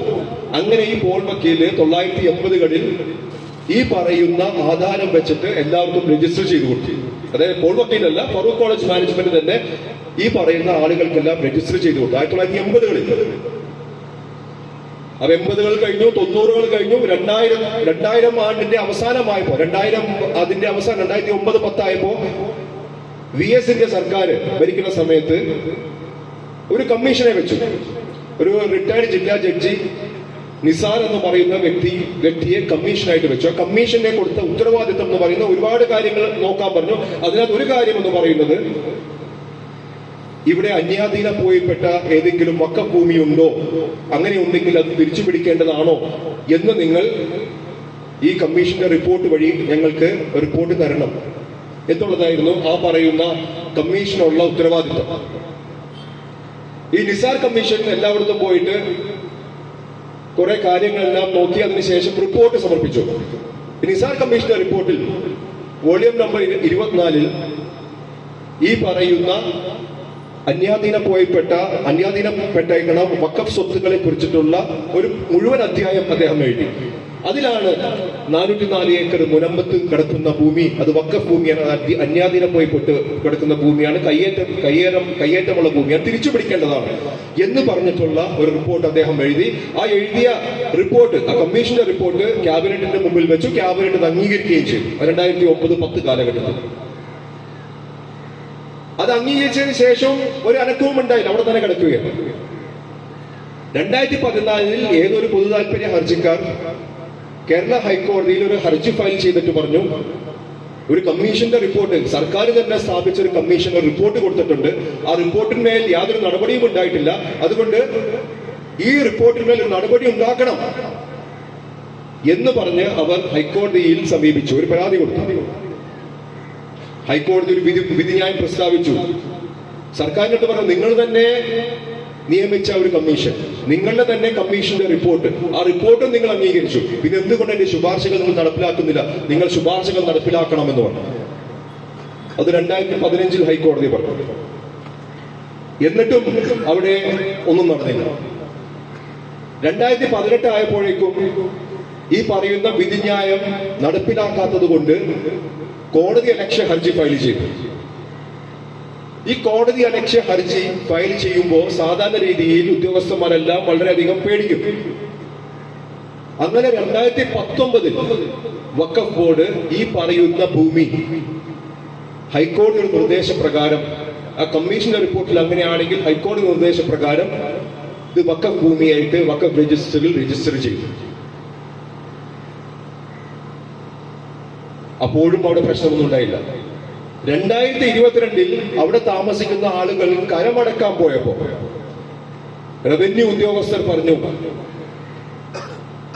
നമ്മുടെ ഭൂമി രേഖയിൽ ഇവിടെ കാണുന്നത് ഇത് വഖഫ് ഭൂമിയായിട്ടാണ്, അങ്ങനെയാണെങ്കിൽ നിങ്ങളുടെ കരം മേടിക്കാൻ ഞങ്ങൾക്ക് പറ്റുകയില്ല എന്ന് പറഞ്ഞപ്പോഴാണ് അവിടെ പ്രശ്നങ്ങൾ തുടങ്ങുന്നത്. അപ്പൊ നിങ്ങളൊന്ന് ആലോചിച്ച് നോക്ക്, 950 ഒരു ഡോക്യുമെന്റ് 2019 വഖഫ് ബോർഡ്, അതും ഹൈക്കോടതി നിർദ്ദേശപ്രകാരം വഖഫ് സ്വത്തായിട്ട് അവിടെ രജിസ്റ്റർ ചെയ്യുന്നത്. ഇവിടെ എന്താ പറഞ്ഞിട്ട് നടക്കുന്നത്? അവിടെ കുറെ ആളുകളുടെ ഭൂമി വഖഫ് ബോർഡിന് തോന്നി അത് ഏറ്റെടുക്കണമെന്ന് തോന്നി, അതുകൊണ്ട് അത് വഖഫ് ഭൂമിയായിട്ട് ഏറ്റെടുത്തു എന്നുള്ള രീതിയിലുള്ള സംസാരം. അപ്പൊ പറയുന്ന സംസാരത്തിനും പ്രവൃത്തിയിലും ഒന്നും യാതൊരു ബന്ധവുമില്ല. മുനമ്പത്തെ എന്താണ് നടക്കേണ്ടത്? ഇപ്പൊ മുനമ്പത്തെ പ്രശ്നം എന്ന് പറഞ്ഞു കഴിഞ്ഞാൽ 2019 വഖഫായിട്ട് വിജ്ഞാപനം നടത്തിയ വഖഫ് ബോർഡ് തീരുമാനത്തിനെതിരെ ഫറൂഖ് കോളേജ് മാനേജ്മെന്റ് വഖഫ് ട്രൈബ്യൂണലിൽ അപ്പീൽ നൽകിയിരിക്കുകയാണ്. അവരുടെ കേസ് എന്ന് പറഞ്ഞു കഴിഞ്ഞാൽ, ഞങ്ങൾക്ക് ഈ 2 ക്ലോസുകളുണ്ട്, അതായത് ഞങ്ങൾക്ക് ഇത് വിൽക്കാമെന്ന് സിദ്ദീഖ് സേഠ് ഞങ്ങൾക്ക് തന്ന അധികാരം, ആ അധികാരം ഉപയോഗിച്ച് ഞങ്ങൾ വിറ്റു, ഞങ്ങൾക്ക് അത് ഇഷ്ടദാനമായി കിട്ടിയതാണ്. അതാണ് ഫറൂഖ് കോളേജിന്റെ കേസ്.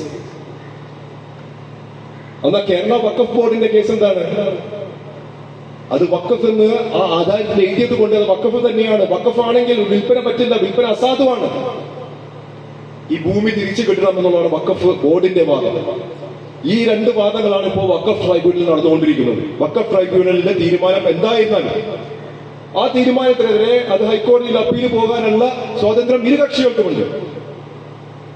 അത് വഖഫ് ഭൂമിയാണോ അല്ലയോ എന്ന് സ്ഥാപിക്കാൻ വേണ്ടി ഞാൻ പറഞ്ഞതല്ല, അതിനകത്ത് നടന്ന കാര്യങ്ങൾ എന്താണെന്ന് നിങ്ങൾക്ക് മനസ്സിലാക്കാൻ വേണ്ടി ഞാൻ പറഞ്ഞതാണ്. ഇവിടെ പരത്തിക്കൊണ്ടിരിക്കുന്നത് എന്താണ്? പാവപ്പെട്ട കുറെ ആളുകൾ താമസിച്ചിരുന്ന ഭൂമി വഖഫ് ബോർഡ് അവിടെ പോയി ബോർഡ് വെച്ചത് വഖഫ് ഭൂമിയാക്കി മാറ്റി എന്നുള്ളത്. ഈ ചരിത്രമൊന്നും ആരും പറഞ്ഞു തരികയില്ല, ആരും പറയുകയുമില്ല. അങ്ങനെ പറഞ്ഞു കഴിഞ്ഞാൽ അവരെന്തിനാണോ ഈ നിയമം കൊണ്ടുവന്നത് അത് അതിന്റെ ഉദ്ദേശ ലക്ഷ്യത്തിലേക്ക് എത്തില്ല എന്ന് എല്ലാവർക്കും അറിയാം. ഇത് 2 ആട്ടിൻകുട്ടികളെ തമ്മിൽ അടുപ്പിക്കുകയാണ്. 2 ആട്ടിൻകുട്ടികൾ വന്ന് അടിക്കുമ്പോ അതിനകത്ത് കുറെ ചോര വീഴും, ചോര വാർന്നു വീഴും. ആ ചോര നക്കാൻ വേണ്ടിയിട്ടുള്ള ചെന്നായുടെ പണിയാണ് BJPയും കേന്ദ്ര സർക്കാരും നടത്തിക്കൊണ്ടിരിക്കുന്നത്. പക്ഷെ അവസാനം ചെന്നായ ചാവും, അത് ഉറപ്പാണ്. കാരണം ഇത് കേരളമാണ്. കേരളത്തിന്റെ മണ്ണിൽ അധികം ചോര കുടിക്കാൻ പറ്റുമെന്ന് ആരും പ്രത്യാശിക്കണ്ട. കേരള സമൂഹം എന്ന് പറയുന്നത് അങ്ങനത്തെ സമൂഹമാണ്. കുറച്ച് നാളത്തേക്ക് കുറച്ച് ആളുകളെ അങ്ങോട്ടും ഇങ്ങോട്ടും ഒക്കെ തിരിക്കാൻ പറ്റുമായിരിക്കും. പക്ഷെ അവസാനത്തെ വിജയം എന്ന് പറയുന്നത് ഇവിടുത്തെ മതേതരത്വം തന്നെയായിരിക്കും എന്നുള്ളത് യാതൊരു സംശയവുമില്ല. പുതിയ നിയമം അനുസരിച്ചിട്ട് മുനമ്പക്കാർ പിന്നെയും പ്രശ്നത്തിലേക്കാവും. പുതിയ നിയമം ശരിക്കും വ്യാഖ്യാനിച്ചു കഴിഞ്ഞു കഴിഞ്ഞാൽ പുതിയ നിയമം അനുസരിച്ചിട്ട് ഞാൻ നേരത്തെ പറഞ്ഞല്ലോ, ഉപയോഗം കൊണ്ട് വഖഫായിട്ടുള്ള ഭൂമി അത് സംരക്ഷിച്ച് തന്നിട്ടുണ്ടെന്ന് അവർ പറഞ്ഞെങ്കിലും തർക്കമുണ്ടെങ്കിൽ പ്രശ്നമാണെന്ന് പറഞ്ഞു. അതേപോലെ തന്നെ സർക്കാരുകൾക്ക് അതിനകത്ത് എന്തെങ്കിലും ക്ലെയിം ഉണ്ടെങ്കിൽ അവിടെയും പ്രശ്നമാണെന്ന് പറഞ്ഞു. അതിനുശേഷം ഈ പറയുന്ന തർക്കങ്ങളൊന്നും ഇല്ലാത്ത ഭൂമിയാണെങ്കിൽ പോലും 6 മാസത്തിനുള്ളിൽ നിങ്ങൾ ഈ പറയുന്ന രേഖകളെല്ലാം ഓൺലൈൻ പോർട്ടലിൽ നിങ്ങൾ അപ്ലോഡ് ചെയ്യണമെന്നും പുതിയ നിയമം പറയുന്നു. ആ 6 മാസത്തിനുള്ളിൽ നിങ്ങൾ അപ്ലോഡ് ചെയ്യേണ്ട രേഖകൾ, ആ രേഖകൾ എന്തെല്ലാമാണെന്ന് നമുക്ക് നോക്കാം. കാരണം ഞാൻ പറഞ്ഞു വരുന്നത്, ഈ രേഖകളെല്ലാം അപ്ലോഡ് ചെയ്തു കഴിഞ്ഞാൽ വഖഫായിട്ട് മാറുമെങ്കിൽ മുനമ്പത്ത് പിന്നെയും പ്രശ്നമാണ്. മുനമ്പം വിട്ട് വരുമ്പോ കുറച്ചു നേരത്തേക്ക് മുനമ്പം വിടും. ഇനിയിപ്പോ എന്താണ് നമുക്ക് ഈ 6 മാസത്തേക്ക് അപ്ലോഡ് ചെയ്യേണ്ട രേഖകൾ എന്ന് നോക്കാം. ആദ്യത്തെ രേഖ എന്ന് പറയുന്നത് നമ്മുടെ വഖഫ് ഭൂമിയുടെ അതിരും, അതേപോലെ തന്നെ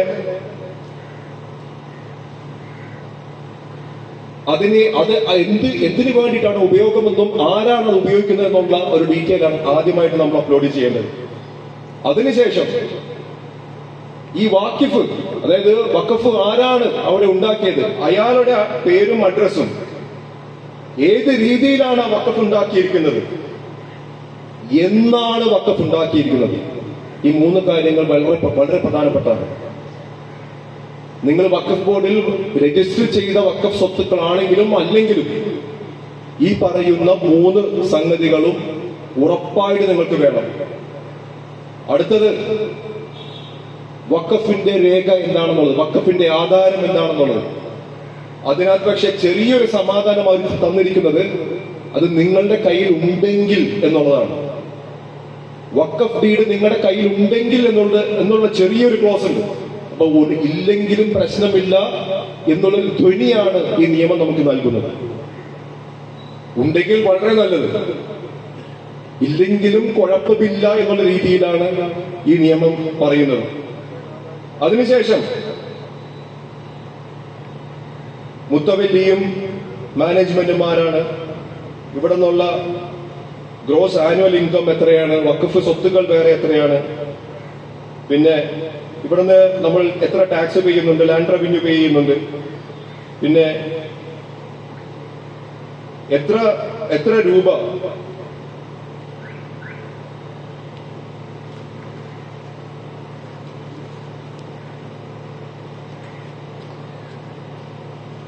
അതേപോലെ തന്നെ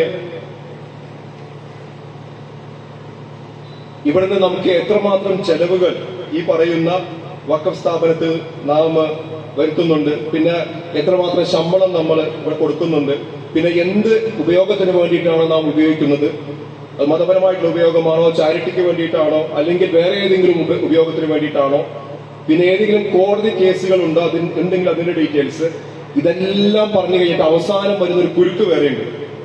ആ കുരുക്ക് എന്ന് പറയുന്നത് ഭാവിയിൽ കേന്ദ്ര സർക്കാർ പറയുന്ന ഏത് കാര്യം, അതെന്താണെന്ന് പറഞ്ഞിട്ടില്ല, അവർ വിജ്ഞാപനം മൂലം അവർ പറയുമെന്നാണ് പറയുന്നത്. അങ്ങനെ പറയുന്ന എന്ത് ഡീറ്റെയിൽസും നിങ്ങൾ അപ്ലോഡ് ചെയ്യണമെന്നാണ് പറയുന്നത്. അപ്പൊ ഈ വലിയ ലിസ്റ്റാണ് ഇവിടെ. ഈ വലിയ ലിസ്റ്റ് നമ്മൾ 6 മാസത്തിനുള്ളിൽ അപ്ലോഡ് ചെയ്യണമെന്നാണ് നിയമം പറയുന്നത്. ഇതിന്റെ മുഴുവൻ ഡീറ്റെയിൽസും ഞാൻ നദീർ ഉസ്താദിന് കൊടുക്കും. അതൊരു വാട്സപ്പ് മെസ്സേജ് ആയിട്ട് തന്നെ അത് എല്ലാവർക്കും സർക്കുലേറ്റ് ചെയ്യുന്നതാണ്. കാരണം ഇത് 6 മാസത്തിനുള്ളിൽ നമ്മൾ കൊടുത്തില്ലെങ്കിൽ പിന്നീട് ഉണ്ടാവുന്ന പ്രത്യാഘാതം എന്ന് പറയുന്നത് ഒരു പക്ഷേ നമുക്ക് ഈ ഡോക്യുമെന്റുകൾ ഉണ്ടായി കഴിഞ്ഞാൽ പോലും പിന്നെ വഖഫ് അല്ലാണ്ടായി മാറുമെന്നുള്ളതാണ്.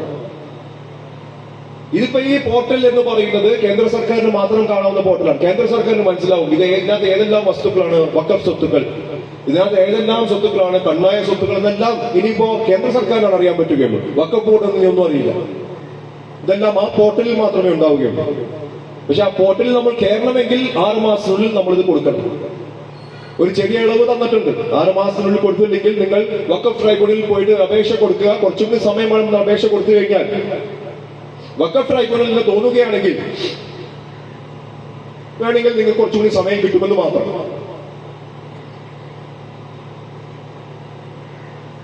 അപ്പോ ഇത് നമ്മളെ സംബന്ധിച്ച് ഉത്തരവാദിത്ത ബോധത്തോടെ ചെയ്യേണ്ട ഒരു സംഗതിയാണ്. നമ്മൾ ഈ നിയമത്തെ എതിർക്കുകയാണ്. നിയമത്തെ എതിർത്ത് നമ്മൾ കോടതിയിൽ പോയിട്ടുണ്ട്.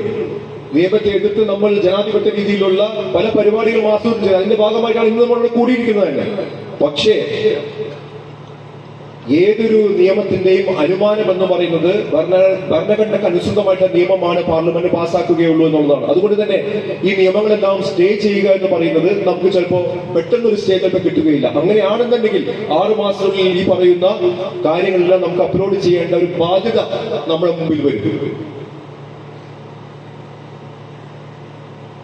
അപ്പൊ രേഖകളില്ല എന്ന് പറഞ്ഞ് നമ്മൾ ഉപയോഗം കൊണ്ട് വഖഫായിരിക്കുന്ന സ്വത്തുക്കൾ വഖഫ് ബോർഡിൽ രജിസ്റ്റർ ചെയ്തിട്ടുണ്ടെങ്കിൽ ആ രജിസ്ട്രേഷൻ സർട്ടിഫിക്കറ്റ് മാത്രം അപ്ലോഡ് ചെയ്താൽ മതി.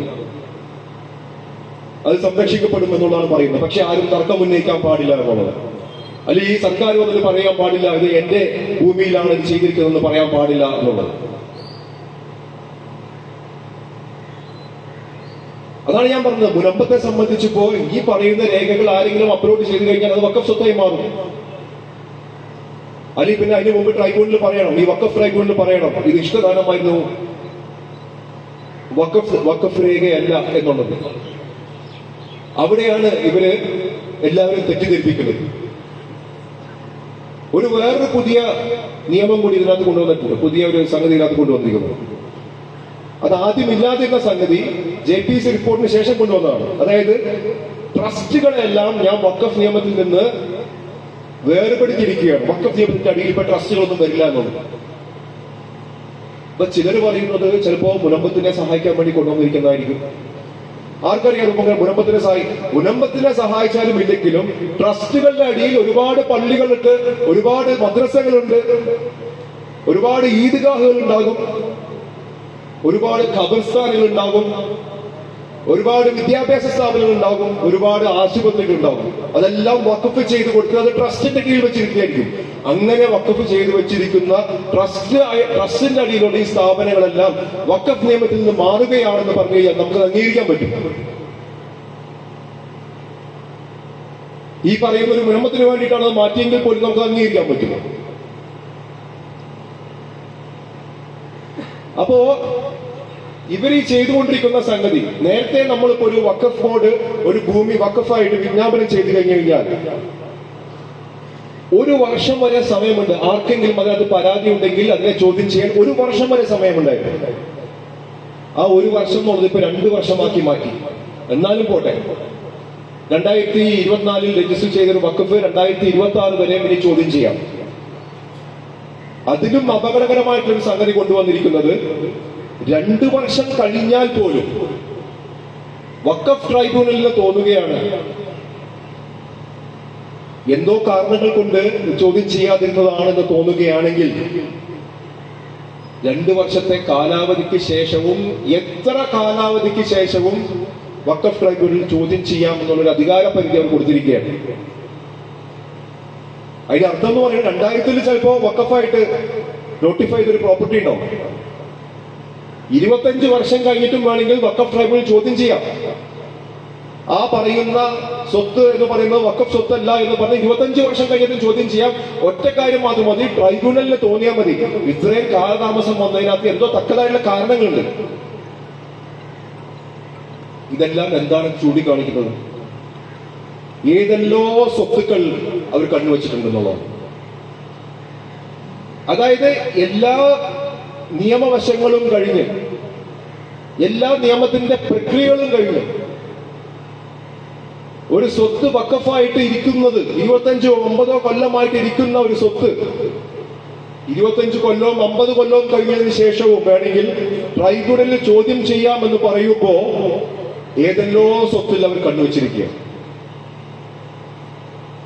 അപ്പൊ ഓരോ നിയമത്തിന്റെ ഈ ഇത് നോക്കി കാണുമ്പോ, സൂക്ഷ്മമായിട്ട് പരിശോധിക്കുമ്പോ ഇവരുടെ ദുഷ്ടലാക്ക് എന്താണ് എന്നുള്ളത് കൂടുതലായിട്ട് പുറത്തു വന്നുകൊണ്ടിരിക്കുക.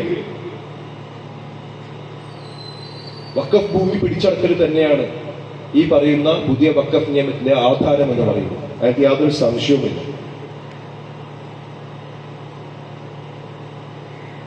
സാധാരണ രീതിയിൽ ഒരു മുസ്ലിം വിശ്വാസി അദ്ദേഹത്തിന്റെ സ്വകാര്യമായിട്ടുള്ള ഒരു സ്വത്ത് വിശ്വാസത്തിന്റെ പുറത്ത് അള്ളാഹുവിന്റെ പ്രീതിയിലേക്കായിട്ട് സമർപ്പിച്ചു കഴിഞ്ഞു കഴിഞ്ഞാൽ ആ പറയുന്ന സ്വത്ത് കൈകാര്യം ചെയ്യേണ്ടത് വിശ്വാസി സമൂഹമാണ്, വിശ്വാസി കൂട്ടായ്മയാണ്. അത് ഇത്ര നാള് കൈകാര്യം ചെയ്തുകൊണ്ടിരുന്നതും അങ്ങനത്തെ ഒരു വിശ്വാസി കൂട്ടായ്മ തന്നെയാണ്. അത് വഖഫ് ബോർഡായാലും വഖഫിന്റെ കൗൺസിലായാലും. ഇന്നിപ്പോ അതിനും ഒരു മാറ്റം വന്നു. അതിനകത്ത് വേണമെങ്കിൽ ഭൂരിപക്ഷം അമുസ്ലിങ്ങളായിട്ടുള്ള വിശ്വാസികളായിട്ടുള്ള ആളുകൾ വേണി കയറി വരാമെന്നുള്ള രീതിയിലാണ് ഇപ്പോ വഖഫ് കൗൺസിലും വഖഫ് ബോർഡിന്റെയും നിയമത്തിൽ വന്നിരിക്കുന്നത്.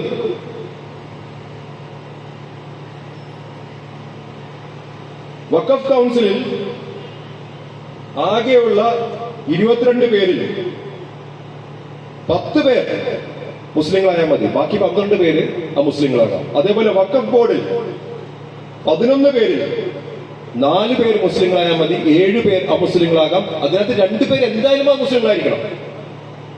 2 പേര് എന്തായാലും അമുസ്ലിങ്ങളായിരിക്കണം, 7 പേര്.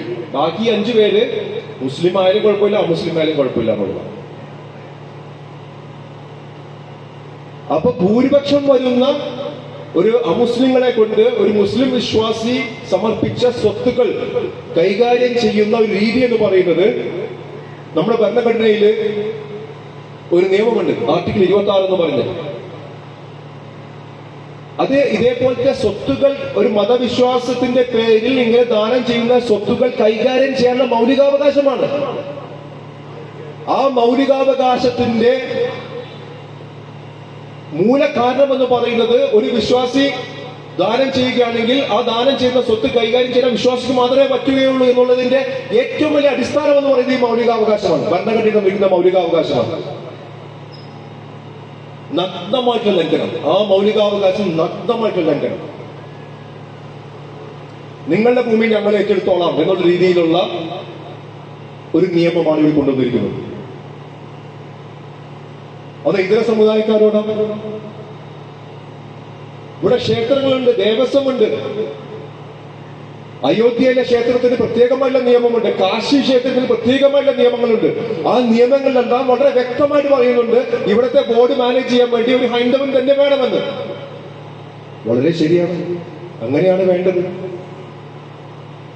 അവർക്കാണ് അവരുടെ ആചാരങ്ങൾ അറിയുള്ളൂ. അവരുടെ വിശ്വാസ പ്രമാണം അനുസരിച്ചിട്ട് എന്താ ചെയ്യേണ്ടതെന്ന് അവർക്ക് അറിയുള്ളൂ. അവിടെ പോയിട്ട് മുസൽമാനെ കൊണ്ടുവച്ചാൽ ഒരു ക്രൈസ്തവനെ കൊണ്ടുവച്ചാൽ ശരിയാവുകയില്ല. നമുക്കതിനൊരു പരാതിയുമില്ല. സിഖുകളുടെ ഗുരുദ്വാര, ആ ഗുരുദ്വാര മാനേജ് ചെയ്യാൻ വേണ്ടിയിട്ടുള്ള നിയമമുണ്ട്. അതും പാർലമെന്റ് പാസാക്കിയ നിയമങ്ങളാണ് ഇതെല്ലാം. അവിടെയും പറഞ്ഞിട്ടുണ്ട് സിഖുകാർ മാത്രമേ മാനേജ് ചെയ്യാൻ പറ്റുള്ളൂ. അവരുടെയും പറഞ്ഞിട്ട് ജൈനന്മാർ മാത്രമേ പറ്റുകയുള്ളൂ. എല്ലാ ചർച്ചുകളിലും ക്രൈസ്തവർ മാത്രമേ പറ്റുകയുള്ളൂ. ഇവിടെ മാത്രം എന്താണ് അതിനെ ഒരു പ്രത്യേകത? അല്ലെങ്കിൽ ഇനി ഭാവിയിൽ നിങ്ങൾ പറയാൻ പോകുന്നുണ്ടോ അയോധ്യയിലോ അല്ലെങ്കിൽ കാശിയിലെ ക്ഷേത്രങ്ങളിലുള്ള മാനേജ്മെന്റ് ബോർഡിൽ ഒരു മുസ്ലിമിനെയും ഒരു ക്രിസ്ത്യാനിയെയും നിങ്ങൾ ഉൾപ്പെടുത്തുമെന്ന് പറയാൻ പോകുന്നുണ്ടോ? സിഖുകാരുടെ ഗുരുദ്വാര മാനേജ് ചെയ്യാൻ വേണ്ടിയിട്ട് ഒരു ഹൈന്ദവനെയും ക്രൈസ്തവനെയും മുസ്ലിമിനെയും നിങ്ങൾ ഉൾപ്പെടുത്തുന്നത് നിങ്ങൾ പറയാൻ പോകുന്നുണ്ടോ? അതിനുള്ള ധൈര്യം നിങ്ങൾ കാണിക്കൂ. ധൈര്യം നിങ്ങൾ കാണിക്കണ്ട. ആ ധൈര്യം എന്ന് പറയുന്നത് ശരിയായിട്ടുള്ള ധൈര്യമല്ല, അത് തെറ്റായിട്ടുള്ള കാര്യമാണ്, നമ്മളുടെ ഭരണഘടനയ്ക്ക് വിരുദ്ധമായിട്ടുള്ള കാര്യമാണ്. പക്ഷേ ആർട്ടിക്കിൾ 26 ലംഘനം പറഞ്ഞതുകൂടി തന്നെ നമ്മളിവിടെ ഏറ്റവും പൊൻതൂവൽ കൊണ്ട് നമ്മൾ ഏറ്റെടുത്ത് നടക്കുന്ന ഒരു ആർട്ടിക്കിളാണ് 14 എന്ന് പറയുന്നത്, തുല്യത എന്ന് പറയുന്നത്. എല്ലാവരും തുല്യരായി കാണണമെന്ന് പറയുന്ന ഒരു നിയമമാണ് ആർട്ടിക്കിൾ 14. നമ്മളുടെ ഭരണഘടനയിലെ ആർട്ടിക്കിൾ 14 എന്ന് പറയുന്നത്. അപ്പൊ ഹൈന്ദവനും അതേപോലെ സിഖ് മതസ്ഥർക്കും ജൈനന്മാർക്കും ക്രൈസ്തവർക്കും എല്ലാം ഒരു നിയമം, ഇവിടുത്തെ മുസ്ലിങ്ങൾക്ക് മാത്രം ഒരു നിയമം എന്ന് പറയുമ്പോൾ ആ തുല്യതയ്ക്ക് നിരക്കാത്ത ഒരു നിയമമായി മാറുകയാണ്. അവിടെയാണ് ആർട്ടിക്കിൾ 14 ലംഘനം വരുന്നത്.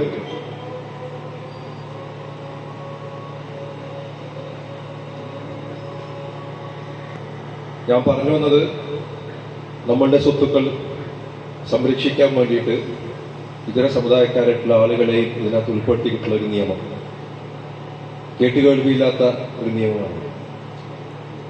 അപ്പൊ ഇതിനകത്ത് നമുക്കറിയാം 2 അജണ്ടകളാണ് അവർക്കുള്ളത്. ഒന്ന് സാമൂഹ്യപരമായിട്ടുള്ള ഒരു അജണ്ട എന്ന് പറയുന്നത് ഈ ഒരുപാട് സ്ഥാപനങ്ങൾ, അതായത് വിദ്യാഭ്യാസ സ്ഥാപനങ്ങളും ആശുപത്രി ഉൾപ്പെടെയുള്ള ഒരുപാട് സ്ഥാപനങ്ങൾ വഖഫിന്റെ ഇടയിലുണ്ട്. ഈ പറയുന്ന സ്ഥാപനങ്ങളെല്ലാം നെരിച്ച് അമർത്തിക്കൊണ്ട് ഈ സമുദായത്തെ ഏതെങ്കിലും രീതിയിൽ ഒരു പ്രതിസന്ധിയിലാക്കുക എന്നുള്ളത്. അല്ലെങ്കിൽ തന്നെ നമുക്കറിയാം, ഇപ്പോ നമ്മുടെ പല സ്ഥാപനങ്ങളും വിദേശത്തു നിന്നുള്ള ഫണ്ടുകൾ വഴിയൊക്കെയാണ് ഓപ്പറേറ്റ് ചെയ്യുന്നത്. അതായത് യത്തീംഖാനകൾ ഉൾപ്പെടെയുള്ള അതിന് FCRA ലൈസൻസ് വേണം, ഫോറിൻ കോൺട്രിബ്യൂഷൻ റെഗുലേഷൻ അനുസരിച്ച്. ഈ പറയുന്ന സ്ഥാപനങ്ങൾ, മിക്ക സ്ഥാപനങ്ങൾക്കും FCRA ലൈസൻസ് ഉണ്ടായിട്ടുള്ള സ്ഥാപനങ്ങൾ ഇപ്പോൾ പുതുക്കാനുള്ള സമയമാകുമ്പോൾ എല്ലാവരുടെയും അങ്ങോട്ട് റിജക്ട് ചെയ്യുകയാണ്. ആർക്കും പുതുക്കി നൽകുന്നില്ല. അപ്പൊ ഏതെല്ലാം രീതിയിൽ ഈ സ്ഥാപനങ്ങളെ ശ്വാസം മുട്ടിക്കാം എന്നുള്ളതിന്റെ പുറകിലാണ് അവരെല്ലാവരും. രണ്ടാമത്തെ അജണ്ട നമുക്ക് എല്ലാവർക്കും പറയാം, രാഷ്ട്രീയമായിട്ടുള്ള അജണ്ടയാണ്. രാഷ്ട്രീയമായിട്ടുള്ള അജണ്ട എന്ന് പറഞ്ഞു കഴിഞ്ഞാൽ സമുദായങ്ങൾ തമ്മിൽ ധ്രുവീകരണം ഉണ്ടാക്കുക, ആ ധ്രുവീകരണത്തിൽ നിന്ന് അവർക്ക് എങ്ങനെയാണ് വോട്ട് നേടുക എന്നുള്ളത്. അത് അവരുടെ രാഷ്ട്രീയപരമായിട്ടുള്ള നയമാണ്. അതല്ലാത്ത ഒരു രാഷ്ട്രീയം അവർക്ക് അറിയില്ല. അതുകൊണ്ട് തന്നെ ഇതൊരു മുസ്ലിം വിഷയമായിട്ടല്ല നമ്മൾ കാണേണ്ടത്, ഇതൊരു ഭരണഘടനാപരമായിട്ടുള്ള വിഷയമാണ്. ഇത് എല്ലാവരും ബാധിക്കുന്ന വിഷയമാണ്. ഞാൻ നേരത്തെ പറഞ്ഞ, ഞാൻ അക്കം വിട്ട് നിരത്തി ഭരണഘടനയുടെ ആർട്ടിക്കിൾ പറഞ്ഞതിന്റെ കാരണം എന്ന് പറഞ്ഞു കഴിഞ്ഞാൽ ഇത് ഭരണഘടനാപരമായിട്ട് ഭരണഘടനയെ ലംഘിക്കുന്ന ഒരു നിയമമാണ് എന്നുള്ളതാണ്. ഇവർക്ക് എന്താണ് വേണ്ടത്? ഇത് മുസ്ലിങ്ങൾ വൈകാരികമായിട്ട് ഏറ്റെടുക്കും, മുസ്ലിങ്ങളുടെ വിഷയമായിട്ട് മാത്രം മാറും എന്നുള്ളതാണ് അവർക്ക് വേണ്ടത്. പക്ഷേ അതുകൊണ്ടാണ് ഞാൻ പിന്നെയും പറഞ്ഞത്, നമ്മൾ ഇതര സമുദായക്കാരുമായിട്ട് നമ്മൾ യോജിപ്പിച്ചെന്ന് ബഹുമാനപ്പെട്ട ആന്റോ ആന്റണി വളരെ മനോഹരമായിട്ടാണ് പ്രസംഗിച്ചത്. ഭരണഘടനാപരമായിട്ടുള്ള പ്രശ്നം ഇന്ന് ഈ ന്യൂനപക്ഷത്തിനാണെങ്കിൽ നാളെ മറ്റേ ന്യൂനപക്ഷത്തിനായിരിക്കും. ഇവിടെ പലരും പറഞ്ഞു, ഒബ്സർവറിൽ വന്ന അവരുടെ ലേഖനങ്ങളെല്ലാം സൂചിപ്പിക്കുന്നത് തന്നെയാണെന്നുള്ളത്. അതുകൊണ്ട് ന്യൂനപക്ഷ പിന്നോക്ക കൂട്ടായ്മ എന്ന് പറയുന്നത് ഇനിയും സാധ്യമായില്ലെങ്കിൽ ഇവിടെ ഒരുപാട് പ്രശ്നങ്ങൾ ഉണ്ടാകുമെന്നുള്ളതിനകത്ത് യാതൊരു സംശയവുമില്ല. ഇനിയിപ്പോ ഈ നിയമം വന്നു, ഞാൻ നേരത്തെ പറഞ്ഞതുപോലെ ഭൂരിപക്ഷമുണ്ടെങ്കിൽ ആർക്കും നിയമം പാസ്സാക്കാമെന്നുള്ളത്. പക്ഷെ നിയമം ഭരണഘടനയ്ക്ക് അനുസൃതമാണോ ഭരണഘടനാ വിരുദ്ധമാണോ എന്ന് അത് ചെക്ക് ചെയ്യാൻ വേണമെങ്കിൽ അത് കോടതിക്ക് മാത്രമേ പറ്റുകയുള്ളൂ. അങ്ങനെയാണ് നമ്മളെല്ലാവരും കോടതിയിൽ പോയിരിക്കുന്നത്. മറ്റന്നാൾ ആ കോടതിയിൽ ഈ കേസ് വരികയാണ്. അപ്പൊ ചിലർക്ക് സംശയമുണ്ടാകും, ഇത് പാർലമെന്റ് പാസ്സാക്കിയ നിയമമല്ല, കോടതിക്ക് എന്ത് ചെയ്യാൻ പറ്റുമെന്നുള്ളത്. 5 വർഷം മുമ്പ് പാർലമെന്റിന്റെ ഇരുസഭകളും ഐക്യകണ്ഠേന പാസ്സാക്കിയ ഒരു നിയമമാണ് ജഡ്ജിമാരുടെ അപ്പോയിന്റ്മെന്റ് സംബന്ധിച്ചുള്ള നിയമം. അത് ഭരണഘടനാ ഭേദഗതി കൂടി ഉള്ളതുകൊണ്ട് സംസ്ഥാന നിയമസഭകളിൽ കൂടി പോയി, സംസ്ഥാന നിയമസഭകളും അത് ഐക്യകണ്ഠേന അംഗീകരിച്ചു. ലോക്സഭയും അംഗീകരിച്ചു, രാജ്യസഭയും അംഗീകരിച്ചു, സംസ്ഥാന നിയമസഭകളും അംഗീകരിച്ചു. അങ്ങനെ ഭരണഘടനാ ഭേദഗതിയായി ജഡ്ജിമാരുടെ അപ്പോയിന്റ്മെന്റിന് ഈ രീതിയിലായിരിക്കുമെന്നുള്ള ഒരു പുതിയ നിയമം വന്നു. ഈ നിയമത്തെ ചോദ്യം ചെയ്ത് കോടതിയിൽ പോയി. സുപ്രീം കോടതി പറഞ്ഞു, ഇത് ഭരണഘടനയുടെ അടിസ്ഥാന തത്വത്തിന്റെ ലംഘനമാണ് എന്ന് പറഞ്ഞ് ആ നിയമം അസാധുവാക്കി. ഭരണഘടനാ വിരുദ്ധമായ നിയമമാണെന്ന് പറഞ്ഞ് നിയമം തന്നെ അസാധുവാക്കി. അതായത് 2 സഭകളും ലോക്സഭയും രാജ്യസഭയും ഐക്യകണ്ഠേന പാസ്സാക്കിയ ഒരു നിയമം സുപ്രീം കോടതി അസാധുവാക്കി. അതുകൊണ്ട് ഭരണഘടനാ വിരുദ്ധമായിട്ടുള്ള നിയമമാണ് നമുക്ക് സ്ഥാപിക്കാൻ പറ്റുകയാണെങ്കിൽ, ഞാനിപ്പോ കുറച്ച് വാദങ്ങളെല്ലാം നിർത്തി, വേറെയും വാദങ്ങൾ ഉണ്ടാകും. പ്രമുഖരായിട്ടുള്ള പല അഭിഭാഷകരും അതിനകത്ത് വാദിക്കാനുണ്ടാകും. ഈ പറയുന്ന അഭിഭാഷകരുടെ വാദങ്ങളെല്ലാം അംഗീകരിക്കുകയാണ് എന്ന് കോടതിക്ക് ബോധ്യം വന്നു കഴിഞ്ഞാൽ ഈ നിയമവും അസാധുവാക്കും. അതിന്റെ കൂടെ തന്നെയാണ് ജനാധിപത്യമായിട്ടുള്ള പോരാട്ടങ്ങൾ എന്ന് പറയുന്നത് ഈ തരത്തിലുള്ള കൂട്ടായ്മകളാണ്. നമുക്കിവിടെ നമ്മളെ നയിക്കാനായിട്ടുള്ള നേതാക്കന്മാരുണ്ട്, പണ്ഡിതന്മാരുണ്ട്, ഉസ്താദന്മാരുണ്ട്, സംഘടനകളുണ്ട്. നമ്മളെല്ലാം ഈ രീതിയിൽ മുന്നോട്ട് പോകുമ്പോ ഭരണഘടനാ വിഷയമായിട്ട് ഇതിനെ ഉയർത്തിക്കാണിച്ച് ഇതര സമുദായങ്ങളുടെയും വിശ്വാസം ആർജിച്ച്